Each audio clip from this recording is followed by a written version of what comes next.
Bonjour Samuel Mayol. Bonjour. Samuel Mayol, vous êtes docteur, maître de conférences en sciences de gestion, habilité à diriger les recherches. Vous êtes directeur du laboratoire LARA, ICD Business School, groupe IGS. Exactement. Samuel Mayol, nous allons parler ensemble des relations entre le monde académique et l'entreprise. Sujet récurrent, ô combien pertinent, depuis au moins 50 ans.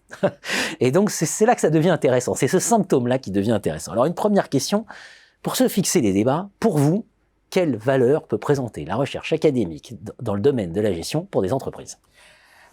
Pour moi, pour l'entreprise, l'importance de pouvoir travailler avec des laboratoires de recherche, c'est de pouvoir prendre le temps nécessaire, le recul nécessaire pour pouvoir analyser des situations et pouvoir prendre ensuite des décisions pour du long terme au niveau de la stratégie de l'entreprise. Pour un laboratoire de recherche ou pour des enseignants-chercheurs, l'intérêt, c'est de pouvoir d'abord avoir un champ d'application, notamment en sciences de gestion. Je dirige, comme vous l'avez dit, les laboratoires de recherche en sciences de gestion. Et nous, notre champ de recherche, notre champ d'application, c'est le monde de l'entreprise. Et dans son environnement, bien évidemment, économique. Et donc, on a besoin de savoir ce qui se passe dans l'entreprise, de comprendre pour pouvoir l'analyser. Et ensuite, bien évidemment, faire des recherches et proposer un certain nombre de solutions ou un champ de recherche nouveau. Donc les deux doivent se nourrir l'un et l'autre, l'entreprise et le laboratoire de recherche. Évidemment. Alors j'évoquais la question du symptôme, c'est-à-dire pourquoi depuis 50 ans c'est un vrai sujet. En tout cas en France, on a l'impression qu'il y a un mur de séparation entre l'académique d'un côté et le professionnel de l'autre, deux mondes qui s'ignorent, voire même un grand divorce. Oui, je pense que le mot grand divorce convient bien. Bon, après, en général, quand il y a un divorce, c'est qu'il y a déjà eu un mariage, et là, ça n'a pas vraiment eu le cas. Donc, mais en tout cas, voilà, il y a une vraie séparation, et je pense que les deux se regardent un peu en chien de faïence, chacun étant suspicieux sur ce que fait l'autre. Les universitaires ont toujours un peu de mal à comprendre ce qui se passe dans le monde de l'entreprise, ils regardent ça avec beaucoup de méfiance, voire même d'ailleurs de défiance. Avec plein de gros mots, du commerce, exactement. Du profit. Voilà, exactement. Voilà, vous parlez à des universitaires de la possibilité de faire rentrer l'entreprise dans l'université. On a l'impression que on est pratiquement en train de les insulter. C'est à mon avis une grosse erreur, parce que l'entreprise a besoin de l'université aujourd'hui et l'université aussi a besoin de l'entreprise. Et puis, c'est un peu la même chose. Quand vous parlez aux entreprises du milieu universitaire, on voit les chercheurs comme étant des scientifiques un peu hors sol ou des chercheurs un peu hors sol qui comprennent pas forcément les réalités économiques de l'entreprise.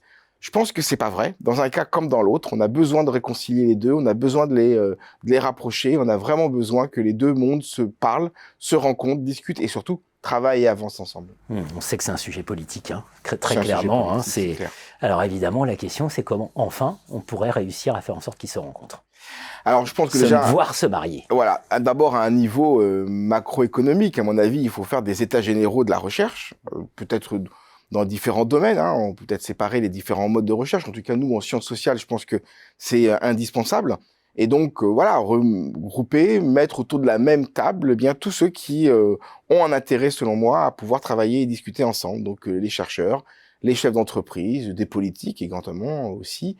Et puis qu'à un moment donné, on essaie d'avancer ensemble. Il y a quand même des domaines dans lesquels ça s'est plus ou moins fait. Quand vous regardez dans le domaine de la médecine, avec l'épisode qu'on a vécu au moment du Covid, finalement, on a réussi à ce que la recherche publique et privée et le monde de l'entreprise aillent dans le même sens, qui était quand même quelque chose d'un peu indispensable pour la santé publique. Donc, c'est pas impossible de le faire, au niveau macroéconomique en tout cas. Ouais. Et au niveau micro, en tant que directeur du LARA? Au niveau micro, effectivement, en tant que directeur d'un laboratoire, il est indispensable de pouvoir valoriser l'existant et stimuler les possibles, c'est-à-dire faire en sorte que tout ce que nous on fait aujourd'hui puisse avoir une répercussion au niveau des laboratoires d'une part, mais aussi de l'entreprise. Beaucoup cette formule, valoriser l'existant, stimuler des possibles. Comme c'est bien dit, on est à l'heure de l'IA générative, on est à l'heure de toutes les crises, donc plus que jamais...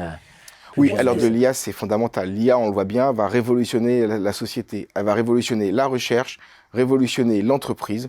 C'est peut-être d'ailleurs un élément qui va nous permettre de vraiment pouvoir discuter et travailler ensemble.